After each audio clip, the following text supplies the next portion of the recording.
Gloria Whitmore, had always believed that land held stories, not just soil. Every corner of her 12-acre farm in rural Kentucky echoed with memories. The front porch, where her late husband proposed on a humid summer evening, the pecan tree she planted when Lucas was born, and the wooden barn that stood resilient through storms and decades.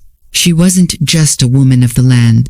She was its soul. At 67, her hair was now a soft silver, but her hands, still calloused from years of tilling and harvesting, told of her unwavering connection to the earth she inherited from her grandfather.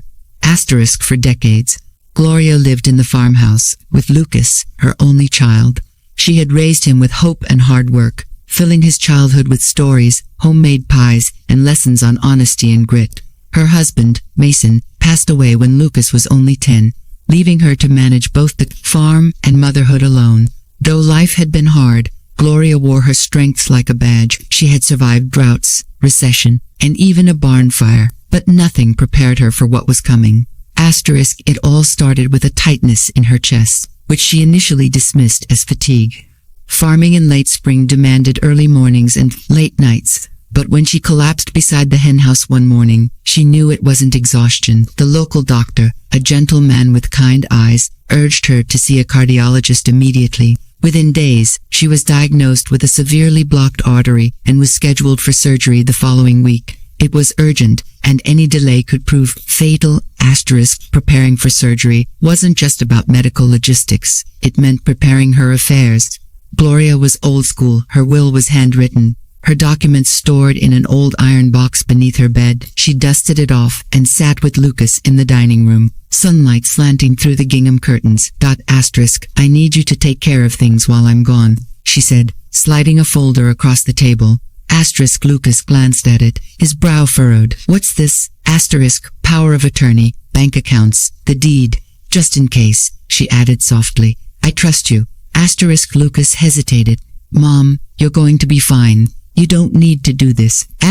But she insisted, a flicker of worry in her eyes. Better safe than sorry, son. You're all I've got. That line echoed in Lucas's mind long after he signed the papers. You're all I've got. But what Gloria didn't realize was how much her son had changed. Lucas wasn't the boy who used to bring her wildflowers from the pasture. He had drifted, slowly and steadily, over the years, chasing big city dreams, indulging in risky business ventures, and racking up debts he hid behind empty smiles. Gloria, ever hopeful, thought he was just taking time to find himself. In reality, Lucas was drowning, and he saw in those papers not just responsibility but opportunity. On the day of Gloria's surgery, the hospital buzzed with the sterile efficiency of a modern institution. Machines beeped, nurses moved swiftly, and her bed was wheeled away while she whispered prayers under her breath. She was scared, but comforted by the thought that Lucas would be there when she woke up. She held on to that faith as the anesthesia took hold. While the doctors worked to fix her heart. Lucas sat in the hospital cafeteria, not pacing with worry, but tapping through contacts on his phone. Among them was a man named Trevor Banning, a real estate broker with a reputation for cash deals and no questions asked. Lucas had met him 6 months prior at a poker game in Louisville. Back then, Lucas had joked about how much his mother's land would fetch if sold to the right buyer. Trevor hadn't laughed. Instead, he'd handed Lucas a business card. Now. Lucas called that number.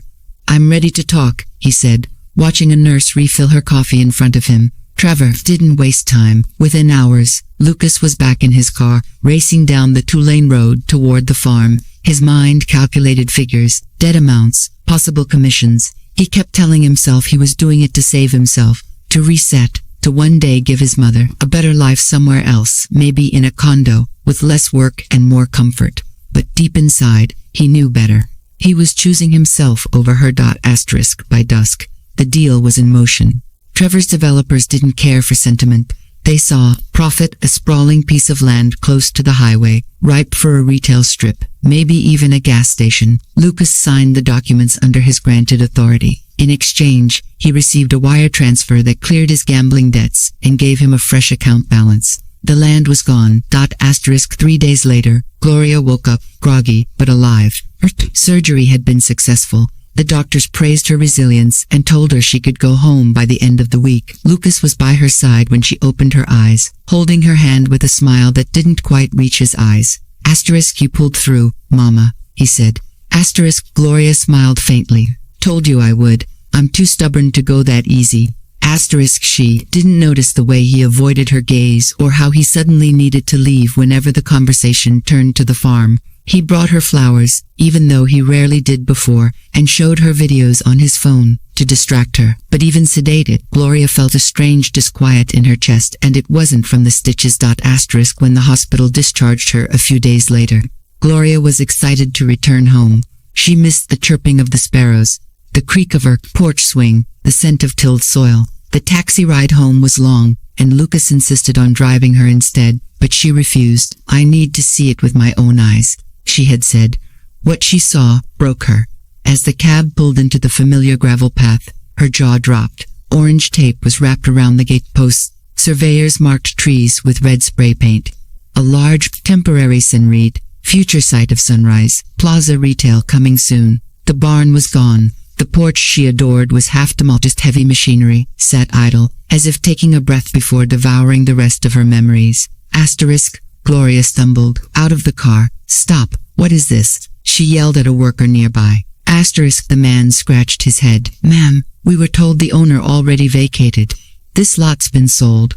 Paperwork came through last week." Her hands trembled. She reached for her phone, dialing Lucas. He answered casually, as though expecting this moment. "You did what?" she asked, her voice barely above a whisper. "I had to, Mom," he said. "The farm, it's too much. You can't work it anymore. You nearly died." "You sold it, behind my back," she cried. "I had the papers. Mom, you gave me the right. It was legal. It's for the best." Gloria's knees buckled, and the phone fell from her hand, shattering against the gravel. Her world, rooted for decades in that soil, had been ripped from under her while she lay unconscious on a hospital bed. Her trust, her legacy, and her son, all gone in a single act of betrayal.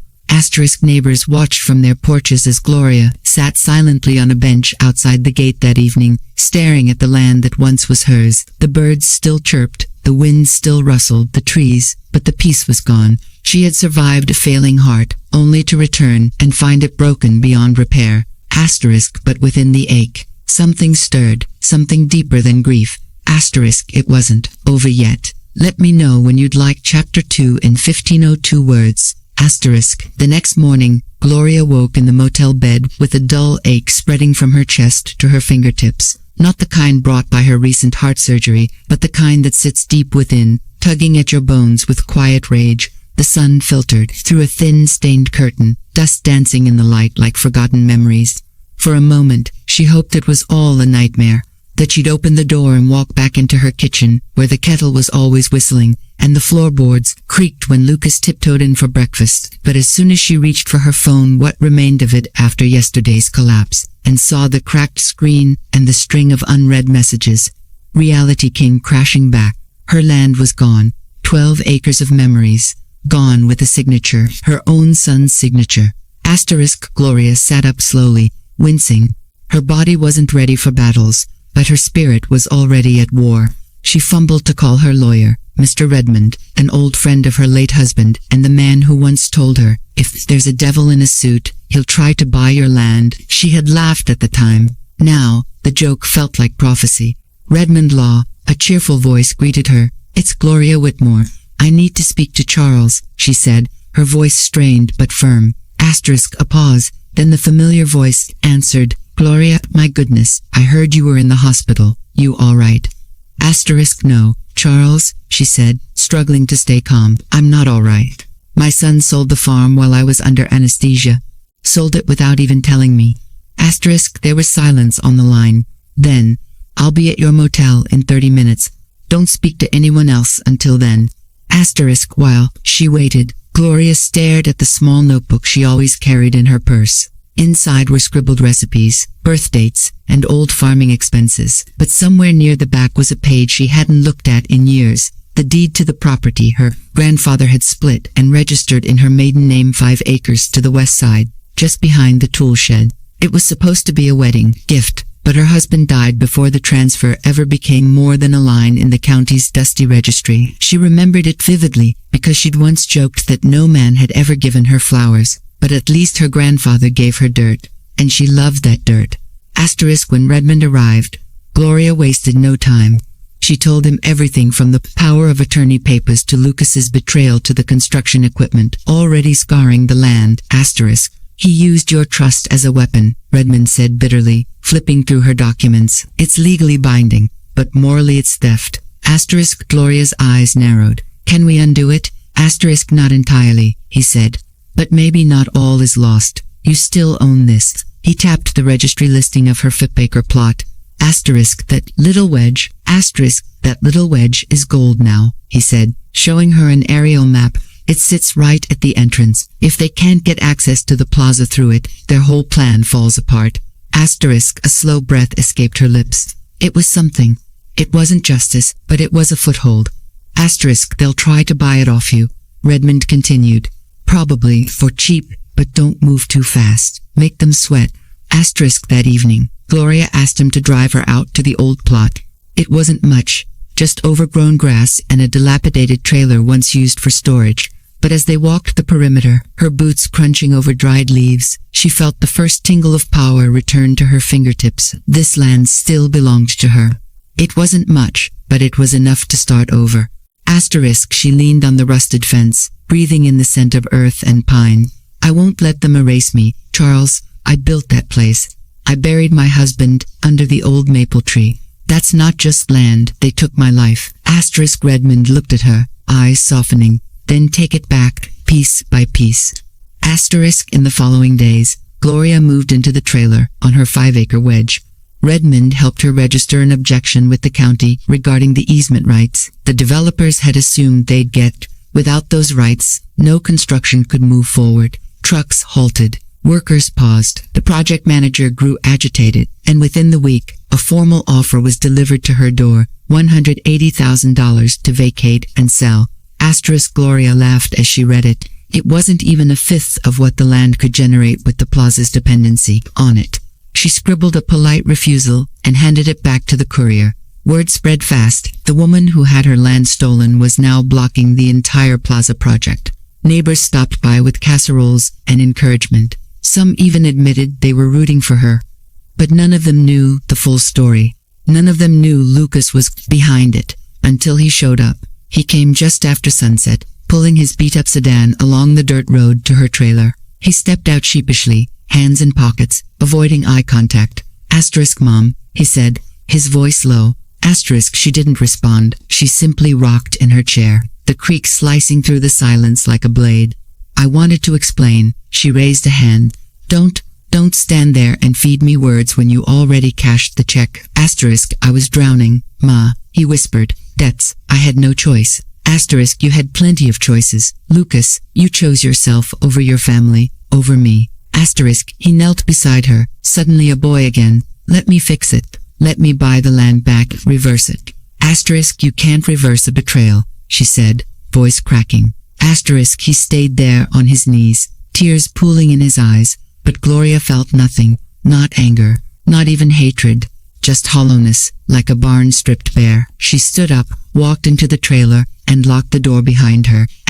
Inside, she sank to the floor, heart pounding not from pain, but from clarity. She couldn't change what was done, but she could control what came next. That night, she opened her old journal and wrote down a new list. It was not a list of recipes or farm chores, it was a plan. Over the next few weeks, Gloria turned her trailer into a command center.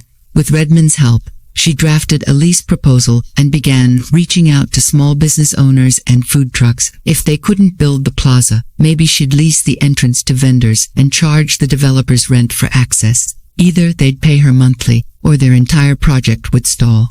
She didn't need vengeance in a courtroom, she'd let economics serve it cold. Meanwhile, Lucas watched from afar as the developers began calling her instead of him. He no longer had a say. He was no longer trusted. His betrayal had not only cost him his mother's love, but his last connection to power. Then came the twist. One evening, Gloria returned from a town council meeting to find Lucas waiting on her porch again. This time, he wasn't alone. He was carrying a suitcase. I got evicted, he said simply. She looked at him, then at the bag. Asterisk, I have nowhere else to go. Asterisk, Gloria didn't answer right away. Instead, she turned, unlocked the trailer, and came back with a printed document. She handed it to him without a word. Asterisk, it was a rental agreement for the small guest house she had quietly purchased back on the property, using money from the first 3 months of leasing access to the developers. He was stunned. Asterisk, you want me to rent from you? Asterisk, she looked him in the eye. You stole my home. Now, if you want a roof, you'll pay me for it. Asterisk, he hesitated. How much? Asterisk, market rate, she said.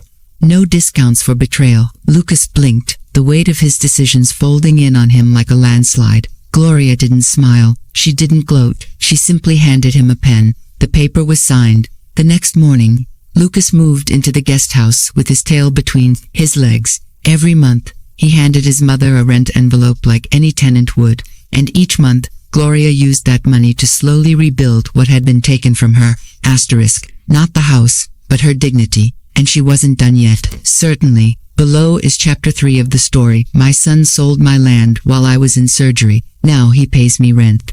Written in approximately 1503 words, continuing from the previous chapters and presented in a flowing narrative without heading. Gloria stared out the window of her trailer, watching the morning fog roll across the small patch of land she still owned. The sky above was pale, the kind of quiet gray that made the trees seem taller and the wind seem louder. In the distance, she could see the guest house modest, square, and now freshly painted in faded blue where Lucas was staying. A part of her still couldn't believe how quickly life had flipped. Just weeks ago, he'd stolen everything from her. And now, each month, he dropped a white envelope in her mailbox, his name trembling on the return address. It wasn't revenge she sought, not exactly, it was restoration. And each day that passed, she felt more like herself. Fruited, immovable, the way her grandfather had raised her to be. Asterisk, though she hadn't spoken much to Lucas since the night he signed the lease, she kept tabs on him quietly. He was working odd jobs around town, helping at the lumber yard one week, delivering supplies the next. He avoided eye contact with the townsfolk who used to know him as Gloria's golden boy. Word had spread fast how he sold her land while she lay unconscious in surgery. Even the grocery store cashier, a teenage girl with glitter on her nails, had whispered about it as Gloria passed by. The shame Lucas carried now clung to him like sweat. But Gloria didn't interfere. He had made his choices. He would sit with them. Asterisk still. There was something unresolved inside her. It wasn't enough that she'd blocked the development and leased the easement. Something about the silence gnawed at her. The pain he caused hadn't been confronted, just masked by legalities and monthly rent. She needed to look him in the eye and understand. Not forgive, necessarily, but understand. Asterisk. So one evening, as the sun dipped low and shadows stretched long across the field, Gloria walked to the guest house. Her steps were slow, not out of weakness, but deliberate caution. She knocked once, like the way her mother used to knock when she wanted you to answer with your conscience. Asterisk. Lucas opened the door. Surprised. Asterisk. Mom. Asterisk. Mind if I come in? She asked. Asterisk. He nodded, stepping aside. The inside of the guest house was sparse. Just a small couch, a folding table, a twin mattress on the floor. It reminded her of the early years after Mason died, when they barely had enough furniture to fill 2 rooms. She sat down, her back straight, hands folded on her lap. Why? She asked. Asterisk. Lucas didn't pretend not to understand. He ran a hand through his hair and sat across from her. Asterisk. I panicked, he said after a long pause. I had all this debt. I was drowning. The house I was renting was about to be taken. Creditors were calling every day. She stared at him. So you sold the only place you've ever truly belonged? Asterisk. I thought I could fix it later. That I could buy you a better home. Maybe something easier. Less work. You almost died. Mom. Double quotes. Asterisk. And you think that would have made it better? She said, voice steady. You thought a nicer kitchen and softer pillows would replace generations of soil beneath our feet. Asterisk. Lucas looked down. I didn't think it through. I just saw a way out. Asterisk. A way out of your problems, she said. Not mine. Asterisk. The room was quiet, except for the hum of the refrigerator. Outside, a cicada began its slow buzz as the night crept in. Asterisk, I was scared, he added softly. Asterisk, we're all scared, Lucas, she said, but fear doesn't excuse betrayal. It only reveals character. Asterisk, her words struck deeper than she intended. Lucas's shoulders slumped. For a moment, he looked younger, smaller. Not a grown man who had sold her land, but a boy caught stealing cookies before dinner. Asterisk, I know I don't deserve to be here, he said finally, but thank you for letting me stay. Asterisk, I didn't do it for you, she said plainly. I did it because I'm not like you. I don't throw people out, even when they deserve it. That silenced him. After a while, she stood up. Asterisk, there's more to fixing this than paying rent, she said at the door. You'll have to live better than you've ever lived, for a long time. Asterisk, he nodded. I will, I guess we'll see, she said, and left, back in her trailer. Gloria lit the old oil lamp her husband once used during storm outages. The flame flickered gently as she returned to the worn notebook she kept near her bedside. Inside it were new plant sketches, ideas, numbers. She was building something, not just for herself, but for others who'd been robbed by trust or by time. A community garden on the unused lot behind the easement. A seed coop. Workshops on land rights for elderly farmers. Asterisk, Lucas might have tried to erase her life, but she was planting a new asterisk the next morning. A man in a collared shirt and polished shoes knocked at her door. He introduced himself as Simon Dorset, regional director for the development company that had bought her former land. Gloria narrowed her eyes, invited him in, only out of politeness. Asterisk, we'd like to renegotiate the lease, he began. We're finding the current arrangement. Difficult. You mean expensive, she said. He chuckled nervously. I mean, it's restrictive. We're looking at long-term investments. We'd prefer to purchase the lot outright, perhaps at a more generous rate than last offered. Asterisk, she crossed her arms. You could offer me 10 times what you paid Lucas, and I'd still say no. Asterisk, he blinked. You're blocking progress, Mrs. Whitmore. Asterisk, I'm preserving legacy, she replied. Asterisk, he sighed. With all due respect, your land's value only comes from its location. Without the plaza, it's practically useless. Asterisk, that's funny, she said, because from where I'm standing, it's more powerful than anything your company owns. Asterisk, he left shortly after, empty-handed. But Gloria didn't stop there. She reached out to a group of local environmental activists and proposed turning her land into a micro-conservation area. The idea thrilled them. Within weeks, signs went up. At the edge of the road, Whitmore Sanctuary, Open Market, Pollinator Fields, Heritage Garden, coming soon. Local schools offered to send volunteers. Retired farmers pledged tools. And a retired carpenter built her a proper shed for the seed storage she had been planning. Asterisk, Lucas watched all of it unfold. From his window, he saw strangers coming in and out of her trailer, city folks taking photos, kids planting flowers, and Gloria walking among them like a matriarch with dirt on her hands and resolve in her eyes. Asterisk, he offered to help once, shyly, appearing near the fence line with a shovel. Asterisk, put it down, she said without looking. This isn't about lifting things, it's about lifting people. Lucas left the shovel on the ground and returned to his guest house. But the next morning, he came back, not with tools, but with receipts, medical bills he'd paid, letters from creditors showing cleared debts, a notebook of his own, with scribbled job ideas, business plans, even a small repayment schedule, itemized to the cent. Asterisk, Gloria took it, read it quietly, and said nothing, but she didn't give it back. Asterisk, that night, for the first time in months, she baked cornbread. She left half on his porch with a handwritten note. Rent was on time. Cornbread's on me. It wasn't forgiveness, but it was a start.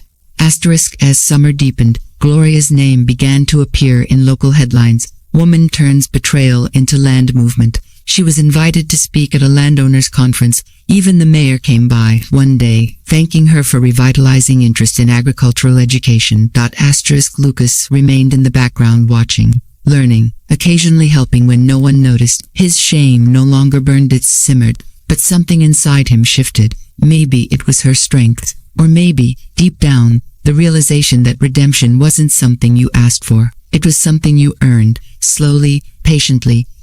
Asterisk, Gloria, meanwhile, stayed focused on her path. Her body was still healing, her heart held new scars, but her will had never been clearer. She hadn't just survived, she had reclaimed. She was Gloria Whitmore, and she was just getting started. Let me know when you'd like Chapter 4 in 1504 words.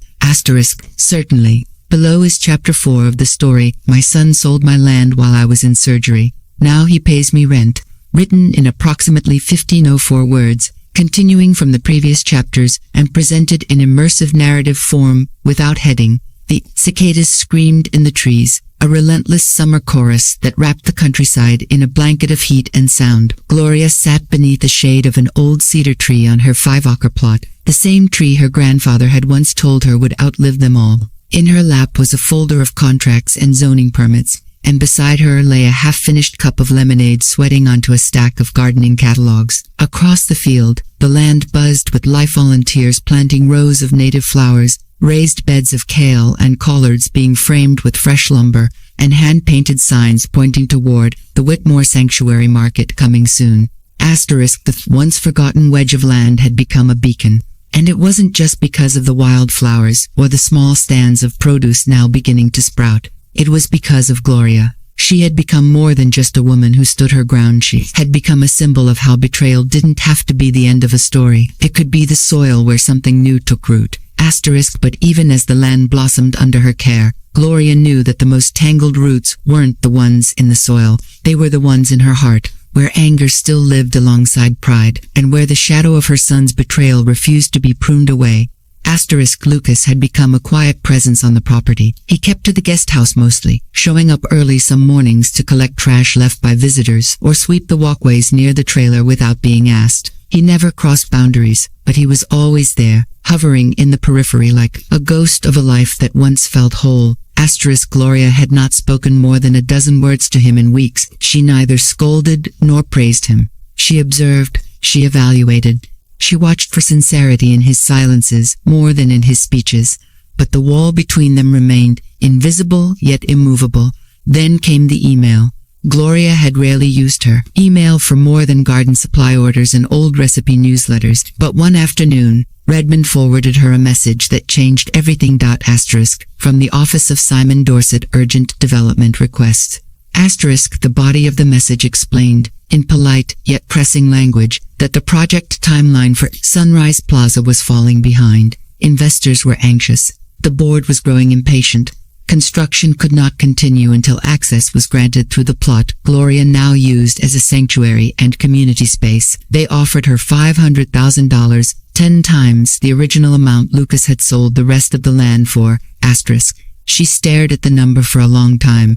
$500,000, enough to live comfortably for the rest of her life. Enough to rebuild a proper house, enough to forgive debts, help neighbors, expand her garden dream into something statewide. But she didn't feel temptation. What she felt was clarity. She walked outside, down the gravel path to the plot's edge, where a wooden sign hung. No, through access, private property. Beneath it, someone had placed a small bouquet of wildflowers in a mason jar. Gloria picked them up, touched the petals softly, and whispered, "Still not for sale." That evening, she walked down to the guest house. Lucas was sitting on the steps with a notebook in his lap. He looked up when he saw her, quickly standing. "You have time to talk?" she asked. He blinked, surprised, then nodded. "Of course." They sat in silence for a while before she spoke again. "They offered me $500,000. His eyes widened. "The developers." She nodded. "To sell this land and get out of their way." "Are you going to take it?" "No." Lucas swallowed. "Why not? That's life-changing money." "I already changed my life," she said, "when I decided not to let what youth did define it." He looked down, ashamed. She continued, "But I need something more than rent checks from you now." His head jerked up. "I want you to work with me, not for me with me. I'm building something here. And if you want forgiveness, if you want any hope of us repairing what you broke, you'll have to earn your place in it." "I'll do anything," he said without hesitation. "We'll see." The next morning, Lucas joined the volunteers. He dug compost pits, built irrigation lines, helped a group of elderly women plant sage and lavender, and took instruction without complaint. Gloria watched from the porch. She didn't help him, she didn't even greet him, but she observed how he moved. He didn't seek praise, he didn't perform, he simply worked. For hours, sweating through his shirt, dirt caking beneath his fingernails, and for the first time, Gloria thought maybe, just maybe, the boy she had raised wasn't completely lost. Over the following weeks, the sanctuary blossomed. Local schools arranged field trips. People came to buy fresh vegetables, handmade jams, and cut flowers. Someone started a fundraiser to build a greenhouse. A college student proposed a documentary. Gloria and Lucas worked side by side but rarely spoke of the past. She didn't need an apology repeated 1,000 times. She needed action, commitment, and consistency. And Lucas seemed to understand that now. One afternoon, as they were closing up the market stalls for the day, Gloria found Lucas sitting on the back porch of the main trailer. He was holding a letter. It's from the county clerk, he said quietly. It's the final release on the lien from the casino debt. Gloria nodded. That's good. I sold my car too, he added. Thought I'd buy an old truck, something we can use to produce. She glanced at him, then looked out at the fields. Your father would have liked that. Lucas smiled faintly. I think he'd be ashamed of me. Maybe, she said. But he also believed people could change. Lucas looked at her then, tears quietly gathering in the corners of his eyes. Do you? She didn't answer right away. Instead, she reached into her apron and handed him a folded piece of paper.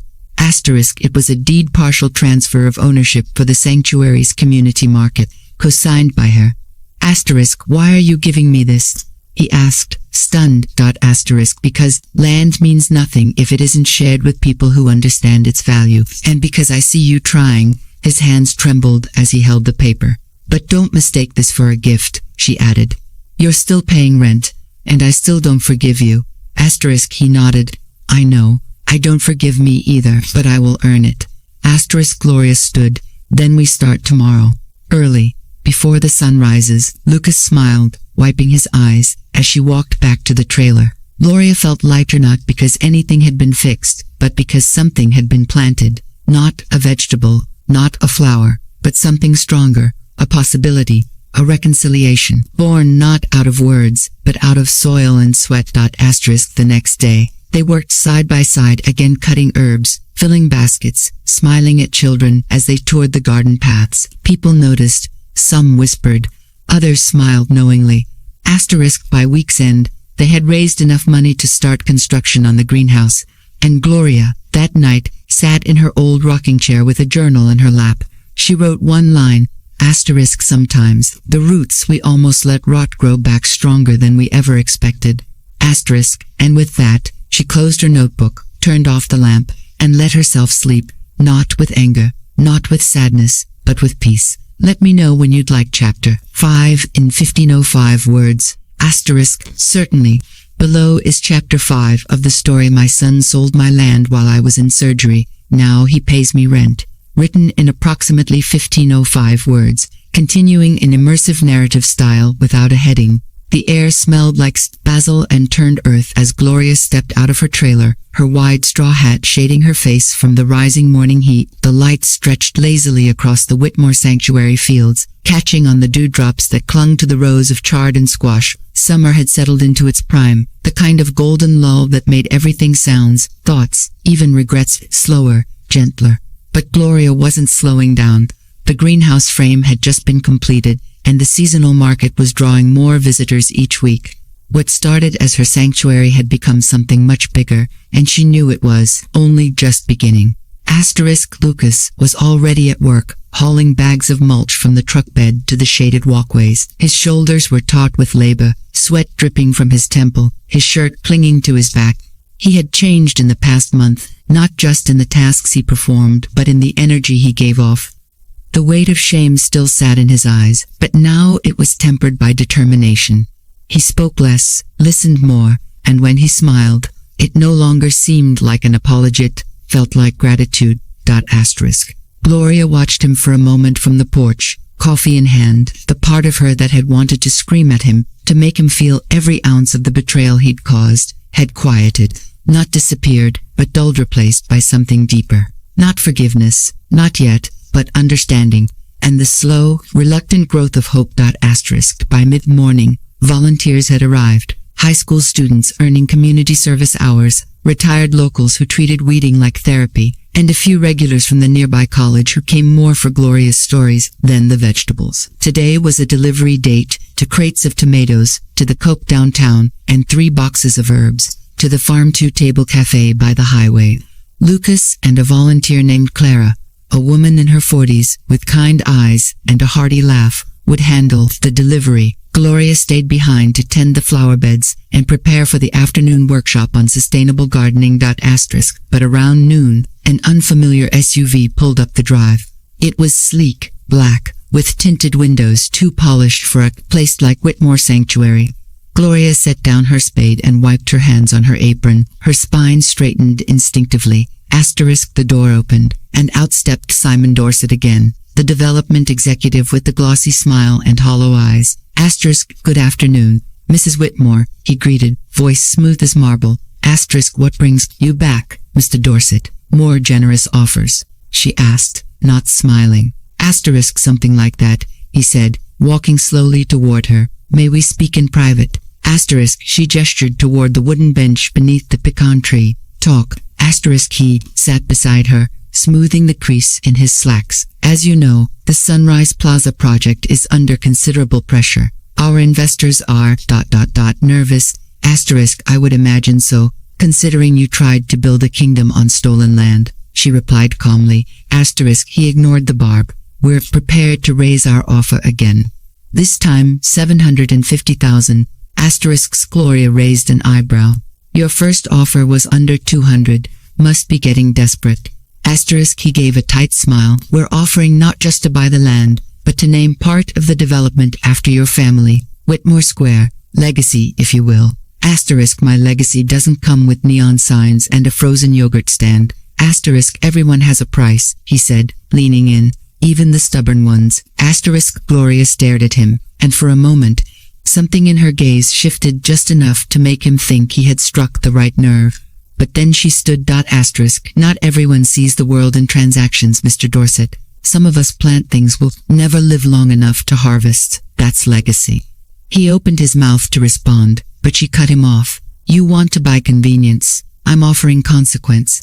That land stays mine, and if you don't like it, you're welcome to walk back to your little boardroom and tell your suits that a 70-year-old woman ruined your concrete dreams with a tomato garden. He stood, clearly rattled now. This isn't the end of this discussion. Oh, it is, she said, smiling for the first time. It absolutely is. He drove off in a swirl of dust, and Gloria turned back to her flowers. Later that afternoon, Lucas returned with Clara, both of them chatting about the cafe's interest in hosting cooking demos with sanctuary produce. Clara handed Gloria a small envelope. From the chef, she said. He says, your lavender syrup changed his whole dessert menu. Inside was a handwritten thank you note and a check with a modest donation. Lucas watched as Gloria tucked it into her pocket without a word. Everything go all right while we were gone? He asked, trying to sound casual. She nodded. Dorset came by again, offered more money and a plaque. Lucas swallowed hard. What did you say? I told him no. Again, like always. I'm sorry, he said softly, not meeting her eyes. She turned to him. You keep saying that, but what are you going to do with that regret? He looked stunned, but she didn't wait for an answer. Instead, she handed him the delivery manifest for the next week. You want to do more than feel sorry. Take over deliveries, full-time, build the network, get more local chefs on board. He nodded, clutching the clipboard like it was a lifeline. Gloria spent the evening on her porch, watching dusk settle like a blanket over the sanctuary. Fireflies winked along the tree line. A soft breeze rustled through the tall grass, and in that stillness, she allowed herself to remember the joy of planting seeds beside Mason, Lucas's laughter as a child, the smell of peach pie cooling on the windowsill. Her land had once been a private story, one shared between blood and memory. Now, it was becoming a chapter in the lives of many. She didn't know if Lucas would ever fully redeem himself, but she saw something new in him now, willingness to carry weight, to move forward without demanding praise. The next day, Lucas showed up at dawn, not just for chores, but with ideas. He'd spoken to a friend at the Chamber of Commerce. They wanted to list the sanctuary in the county's official agritourism directory. He had started designing flyers, planning school field trips, proposing events. For the first time, Gloria saw in him a glimpse of the boy who used to dream beneath the stars and ask her about what made the moon look close enough to touch. As the week progressed, more people came. Families, chefs, teachers, even reporters. One of them, a young woman from a regional magazine, asked Gloria what had inspired her to fight back when her land was taken. I didn't fight, she said simply. I grew. That's what we do. Out here. The article went viral in the region. People started sending letters, some from other towns, even states, thanking her for her strength. They shared their own stories of betrayal, of standing up for what mattered. Gloria read each one, often in silence, sometimes with tears. That weekend, the sanctuary hosted its first open market event. Dozens came. Gloria stood behind a long table, slicing peaches and pouring samples of her herbal teas. Lucas manned the produce crates, chatting with visitors like he'd been selling vegetables all his life. As the sun dipped low, Clara took a photo of Gloria and Lucas standing side by side. Neither smiled too widely, but there was a calmness between them, like an old wound that had finally started to scar. Later that night, Lucas placed something on the porch steps, a framed photo of the old house before the sale, the barn still standing tall behind it, and a note. I know I broke it. I'm trying to rebuild what I can, even if it's never the same. Gloria picked up the frame, holding it to her chest. She didn't cry, not yet, but her eyes welled with something softer than sorrow, something close to healing. Maybe some roots can regrow even after the tree falls. Let me know when you're ready for chapter 6. In 1506 words, the morning mist wrapped the sanctuary in a veil of silence, like the land itself was still asleep.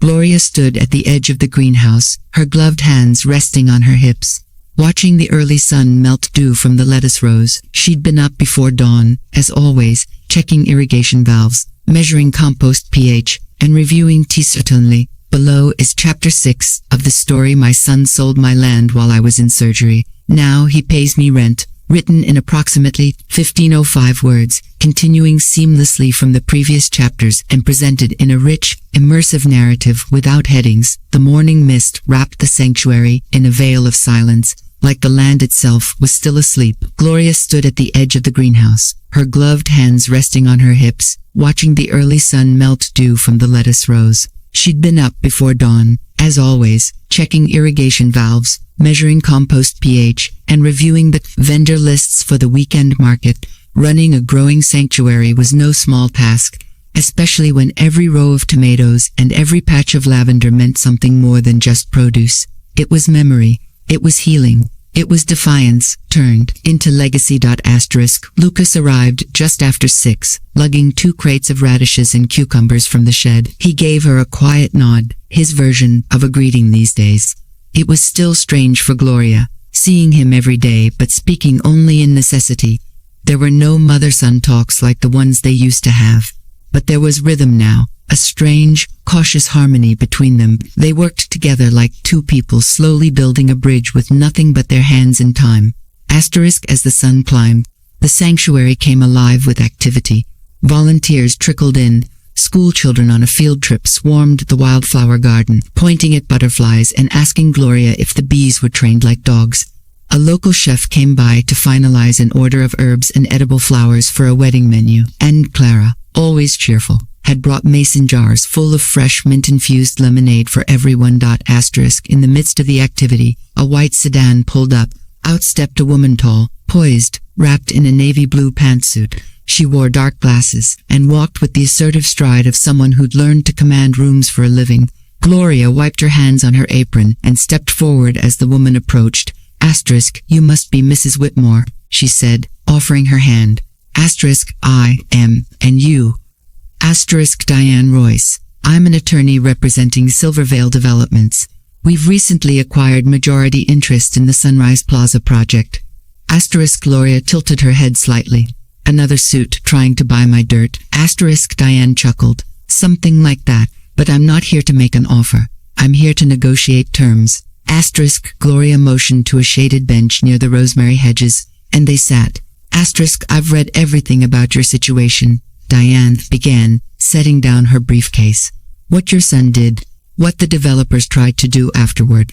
I also know you've blocked every construction effort with that Fabaka parcel. Legally and brilliantly.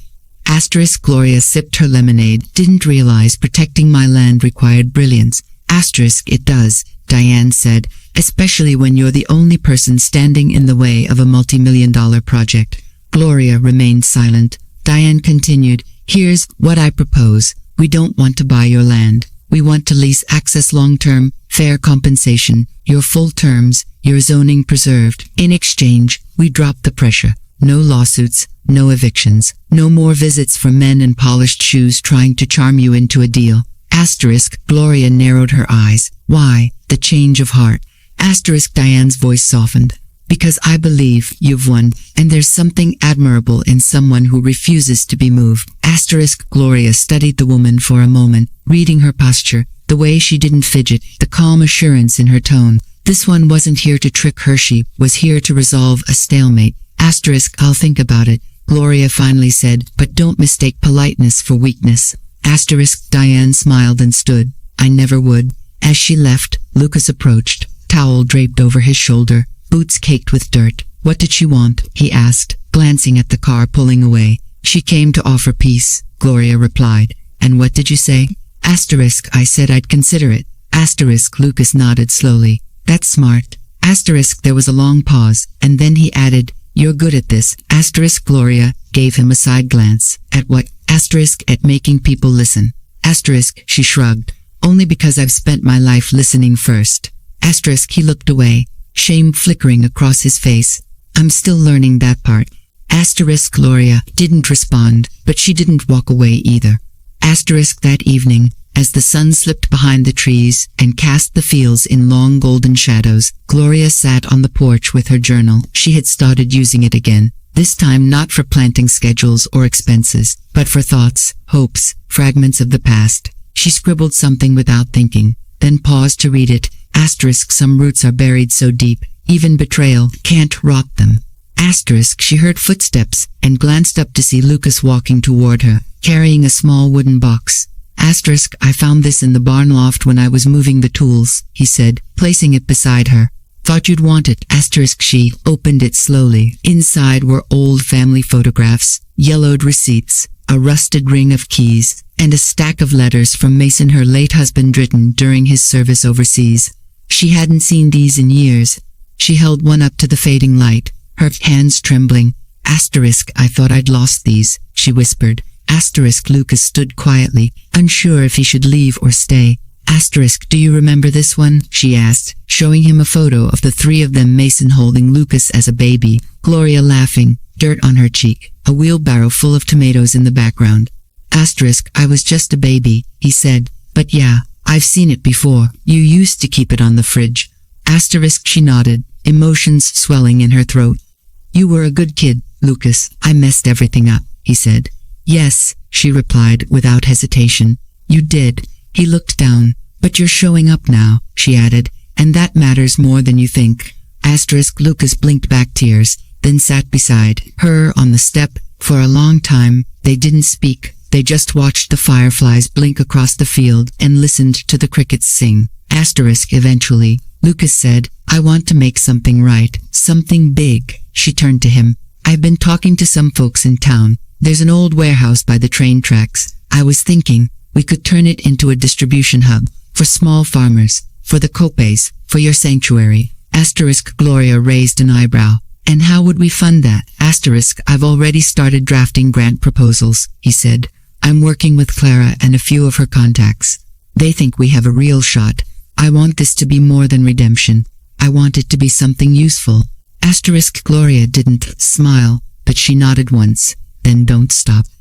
Asterisk, he stood, placing a hand on her shoulder. Thank you for not giving up on me.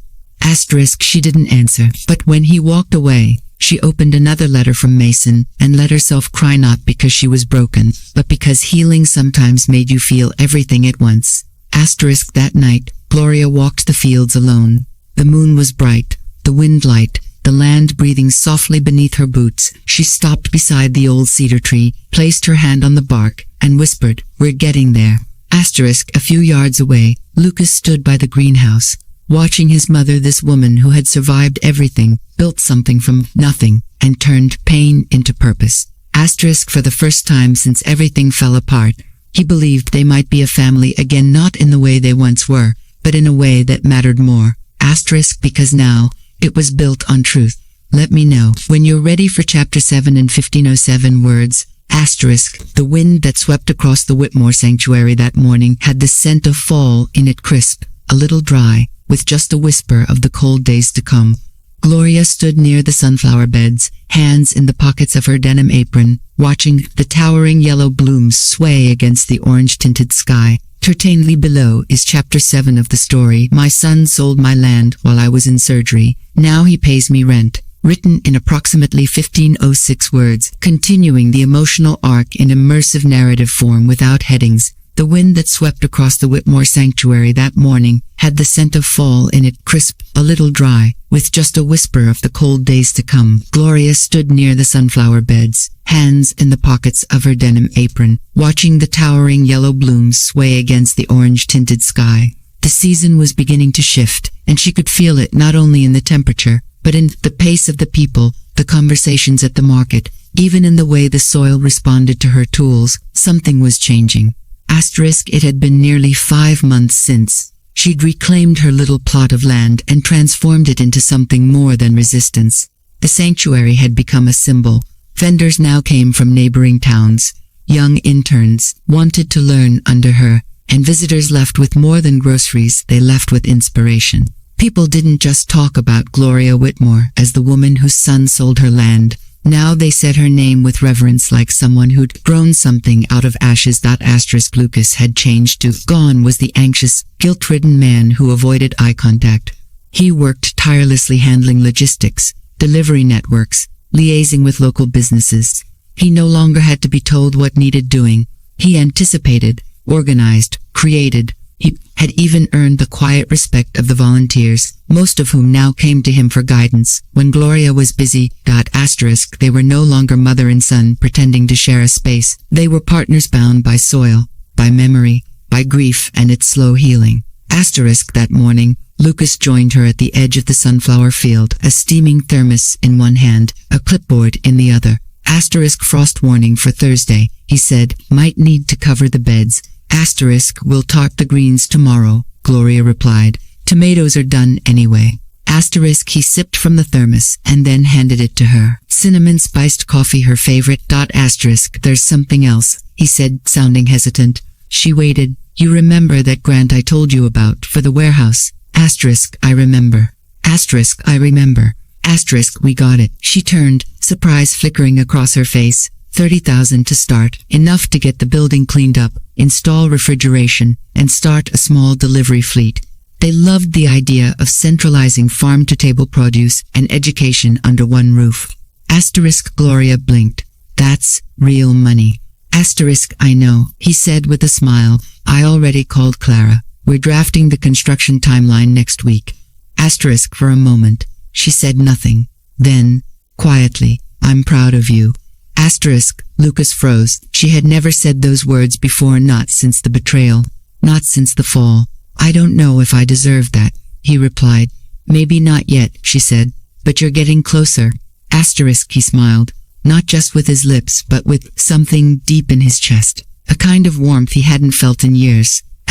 Later that day, a city official named Martin Greaves arrived to inspect the sanctuary for its official inclusion in the Regional Agritourism Registry. The listing would make the sanctuary eligible for subsidies and further grants and would attract even more visitors. Gloria had prepared for this moment: clean paths, organized signage, volunteer schedules, compliance checklists. Greaves was impressed. I've been to a dozen of these sites, he said. Yours is the only one that feels like more than a farm. It feels like a philosophy. Gloria chuckled. It's just dirt and heart, Mr. Greaves. That's all. Lucas accompanied the inspector on the walkthrough, explaining their composting system, pollinator, garden strategy, and new vendor tracking software he'd integrated. By the end of the day, they received conditional approval pending a final water runoff compliance check the following week. It was a win, another step forward. That evening, the sanctuary hosted its first open-fire menorah concept Lucas had pitched and organized entirely. Using produce from the land, volunteers cooked over a wood fire beneath string lights hung between the trees. Guests brought their own plates and cups.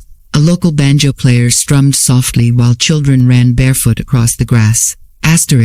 Gloria wore her late husband's flannel over her shoulders as she walked among the guests, smiling, answering questions, accepting hugs from strangers who'd read her story online. And there, at the center of it all, stood Lucas laughing with guests, serving cider, explaining seed-saving methods.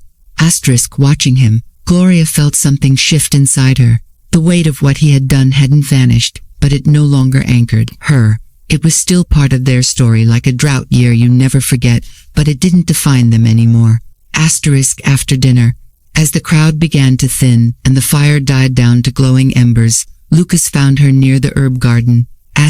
Do you remember the story you used to tell me about the crow and the cornfield? He asked. Gloria smiled faintly. I remember you always asked me to repeat it. You said a farmer once had a field that kept getting ruined by crows. Every year, he tried new traps, scarecrows, even poison. Nothing worked. Until one year, he just started feeding the crows on the other side of the property, gave them what they wanted.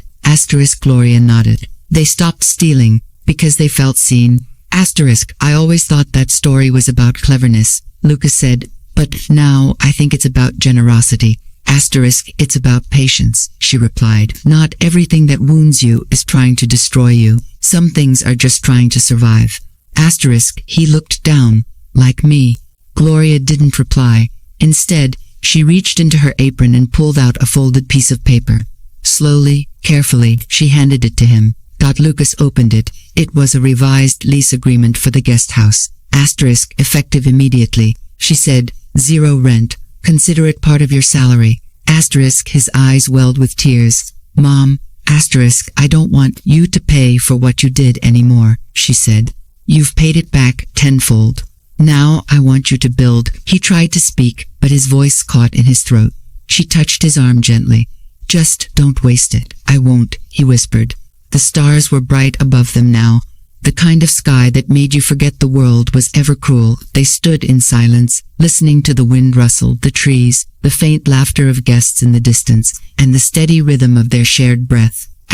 Later that night, in the solitude of her trailer, Gloria wrote in her journal, he is still the boy I raised, lost for a time, but not gone. I planted forgiveness in silence, and it's growing. The seasons would change again.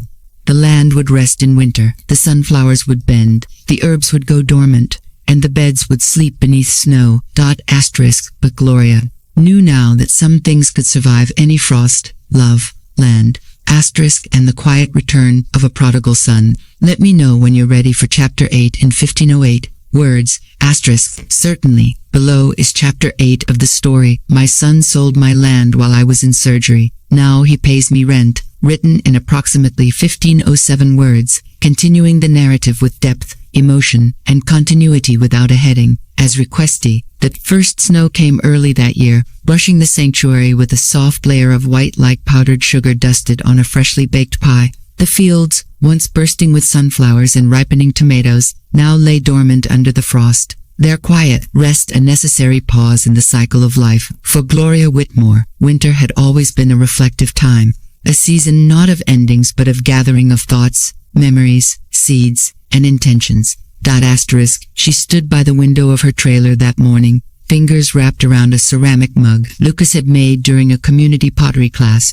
The handle was slightly crooked, the glaze uneven, but she used it every day. There was comfort in its imperfection. Outside, Lucas and 2 volunteers were laying down straw bales to insulate the greenhouse. Their breath puffed in the cold air like little ghosts, their laughter echoing across the stillness. It was a peaceful sound, honest and unburdened, the kind of laughter Gloria hadn't heard in a long time without feeling the sting of loss attached to it. Lucas had come far farther than she had imagined he could after what he'd done, and it hadn't come easily every day. He had risen early, worked late, and taken on more than anyone asked him to. He was no longer just working for redemption. He had begun working for purpose, for legacy. For her, the sanctuary had slowed with the season, but it hadn't stopped. Gloria had organized a winter market in partnership with local artisans and small-scale food producers. Handmade quilts, infused honey, preserved jams, and hot cider would line the booths for an early December weekend. The proceeds would help fund their educational programs come spring. But something else stirred in Gloria's heart, something she hadn't voiced yet. That afternoon, as snowflakes began to thicken, Lucas stepped into the trailer, stamping his boots and rubbing his hands together. Feels like January out there, he said, cheeks red with cold. Gloria handed him a cup of coffee. You've got frost on your eyebrows. He grinned. Badge of honor. They sat at the small table by the window, the radio softly playing an old bluegrass tune in the background. After a few minutes of quiet sipping, Gloria cleared her throat. I've been thinking, she began, not looking at him directly. That's usually either really good or really terrifying. He replied, joking. I want to transfer the sanctuary into a trust. Lucas blinked. A trust. For the community, for the mission, something protected, enduring, so it can't be sold. Not by me, not by anyone after me. He sat up straighter. You mean, like a non-profit? Yes, she said. I've already spoken to Redmond about the paperwork. It would name a board of directors, include you, Clara, and 2 others from the community. It would ensure that what we've built here can't be undone, not by greed, not by accident, not by inheritance disputes. It'll live on its own terms. Lucas was quiet, visibly processing. That's incredible, he said finally. Are you sure?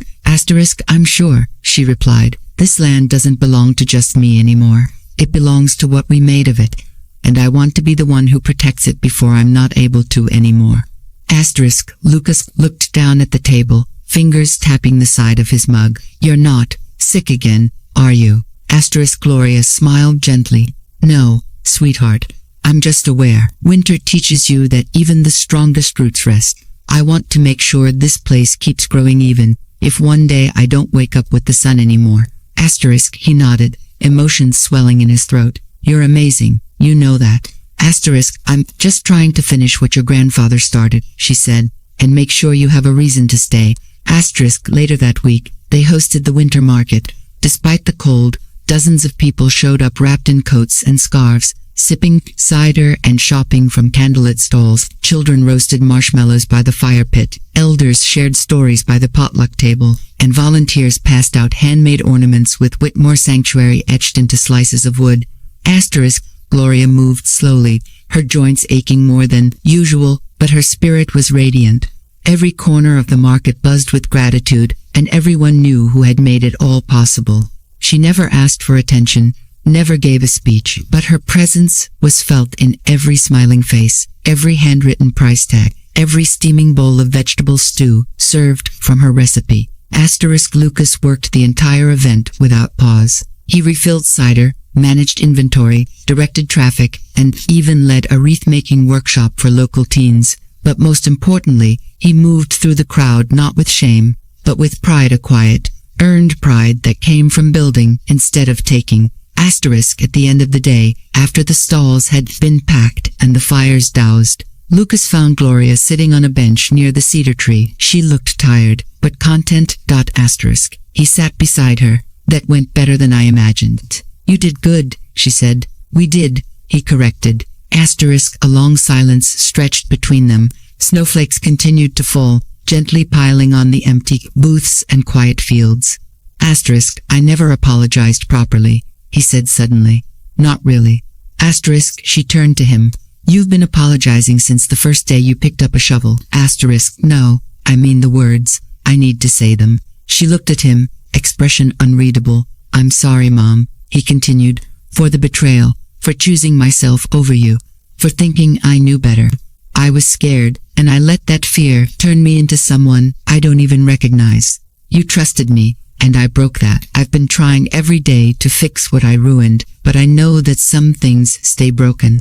I just want you to know that I see it now, all of it. Asterisk, he let out a shaky breath. And I'm grateful you didn't shut the door on me, even when I deserved it. Asterisk, Gloria's eyes glistened. She reached over and took his hand. Asterisk, I've said a lot of things since you came back, she said, but here's something I haven't said enough. You were worth saving. Asterisk, his lips trembled. Do you forgive me? I do, she whispered. The silence that followed was deeper than snowfall. But it wasn't empty. It was full of relief, of healing, of love, rediscovered. Asterisk. The next day, Gloria called a meeting of the new board members in her trailer. Clara, Redmond, a young agricultural student named Mia, and Lucas sat around her kitchen table. She presented the official documents for the Whitmore Sanctuary Land Trust. They reviewed the bylaws, mission statement, and community objectives. Every person signed. When Lucas's turn came, he hesitated just a second, then wrote his name with a firm, steady hand. Asterisk, Gloria smiled as she collected the papers. There. Now, this place belongs to everyone it serves, and to no one who would ever try to claim it for greed again. Asterisk, the final clause in the trust, written in Gloria's own handwriting, read, Asterisk, this land shall never again be sold, mortgaged, or used for personal gain. It is not property. It is a promise. Asterisk, and with that, the last thread of the old wound was tied off, no longer a scar of pain, but a stitch of preservation. Asterisk, Lucas stayed after the meeting. Gloria poured them both tea and opened a tin of ginger biscuits. Asterisk, you're going to take over someday, she said quietly. You know that, right? Asterisk, he nodded. I'll be ready. Asterisk, you weren't before. Asterisk, I know. Asterisk, they sat in silence, sipping, the warmth of the tea cutting through the cold outside. Asterisk, Gloria looked out the window, watching a squirrel scurry up the cedar. Asterisk, you were a storm once, she said softly, but now you're part of the harvest. Asterisk, Lucas didn't respond. He didn't have to. He had finally come home. Asterisk, let me know when you're ready for chapter 9 in 1509 words, the final chapter of this powerful story. Asterisk, the snow melted slowly that year, as if reluctant to let go of the ground it had blanketed. By late February, puddles had begun to pool in the furrows, and tiny green tips peeked up from the thawing soil like timid promises of spring. Gloria Whitmore stood at the edge of the field, wearing her oldest boots and a knitted shawl that had belonged to her mother. She had just come from her doctor's office, where she'd been given a clean bill of health. Her heart, which had once threatened to stop altogether, now beat strong and steady. The land mirrored that rhythm. Lucas stood nearby, helping two young volunteers stack fresh compost into wheelbarrows. He laughed easily now, more comfortable in his skin than she'd ever seen him. There were lines around his eyes that hadn't been there a year ago, marks of labor, of growth, of quiet repair. He had become something neither of them expected. A man rooted not in guilt, but in purpose. Asterisk, the trust had taken full legal effect the previous week. The sanctuary was now officially beyond the reach of developers, lawsuits, or any one person's ownership. It was a living entity and ecosystem of people, place, and principle. It belonged to no one, yet it was everyone's, and for Gloria, that knowledge brought peace deeper than any courtroom verdict could have offered. Asterisk, that morning, the mail brought a letter that caught her attention. The envelope was thick, embossed with an unfamiliar seal. Inside was an invitation an agricultural leadership conference in Nashville. The organizing board had heard about the Whitmore Sanctuary through news coverage and community stories. They wanted Gloria to speak on a panel about ethical land stewardship. Asterisk, she chuckled when she read it. Imagine that, she murmured, a dirt-stained old woman being asked to speak in a ballroom. Asterisk, she didn't tell Lucas immediately. Instead, she tucked the invitation into her notebook and went about her day, letting the idea sit with her, like a seed not yet ready for planting. Asterisk, by early March, the greenhouse overflowed with seedlings. Lettuce, spinach, herbs, and early peas sat in tidy rows on metal racks, each labeled with handwritten tags. Lucas had devised a new irrigation system using rain barrels and solar-powered pumps, and the volunteers were using compost tea for the first time. Mia, the agri-student on the board, began organizing field visits from local schools and universities. The sanctuary was no longer just a recovery project. It had become a living classroom. Asterisk, that weekend, Gloria and Lucas hosted a dedication ceremony under the cedar tree. A plaque had been installed, funded by a local charity, and etched with the sanctuary's mission statement. People came from all over, neighbors, vendors, journalists, even a few government officials. Children played while elders reminisced. Stories were shared, food was passed hand to hand, and music drifted from a single fiddle, played by a teenage girl with wild curls and perfect pitch. Gloria spoke briefly, thanking the crowd, not with rehearsed words, but with plain truth. This land was stolen from me, she said. But grief didn't get the last word. Growth did. Later that evening, Lucas found her sitting by the fire pit, her shawl draped around her shoulders, her eyes fixed on the stars. I saw the letter, he said gently. Gloria didn't turn. So you've been snooping through my notebook. Just making sure your bookmarks weren't bills, he replied. She smiled. You should go, he said, to the conference. I'm no public speaker. You're the reason this place exists, he said. You don't need a podium to be heard. People already listen when you speak.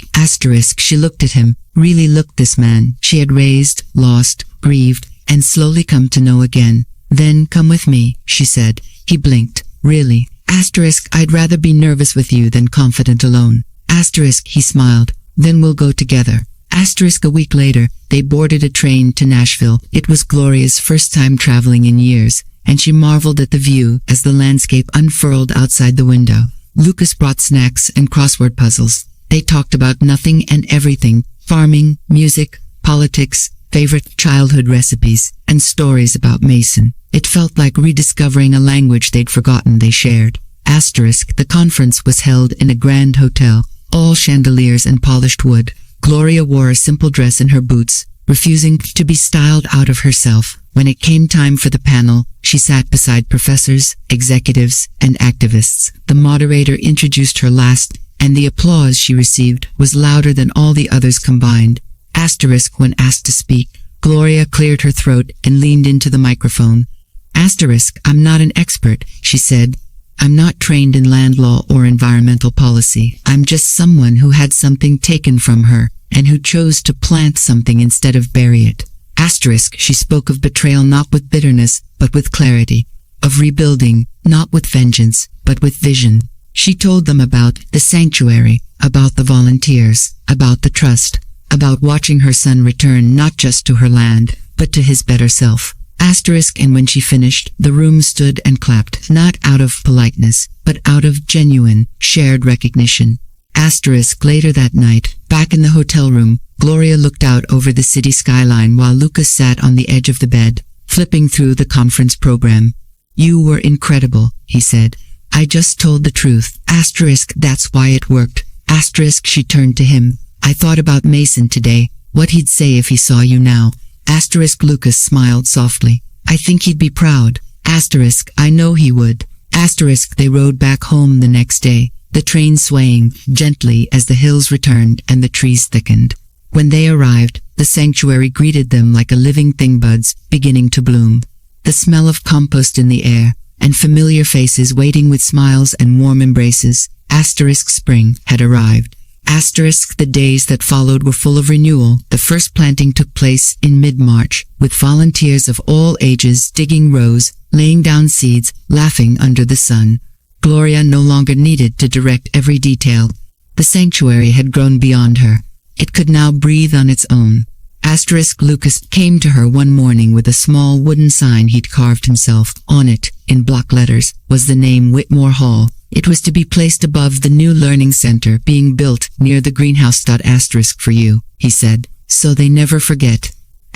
She touched the sign, then looked up at him. Thank you, but make sure the next one has your name too. That night, Gloria sat on her porch alone for a while, wrapped in her mother's shawl, sipping chamomile tea. She listened to the sounds of the land, the chirping frogs, the distant owl, the creak of the trees. She closed her eyes and thought about the woman she was before the surgery, before the betrayal, before the pain. That woman had known the value of land. But this woman, this version of Gloria, knew the value of letting go. She opened her journal for the final time that season and wrote, he took my land, but I found my voice. He tried to erase my story, but I planted a new one. And now, every morning when he hands me the market log, when he brings me coffee, When he kneels in the soil to teach children how to plant carrots, I see that the land was never the only thing he gave back. He gave me my son again, and this time, I know he's here to stay. Asterisk. And as the moon rose over the Whitmore sanctuary, casting silver light across the beds and the cedar and the greenhouse windows, Gloria smiled full, whole, and deeply, truly home. Asterisk.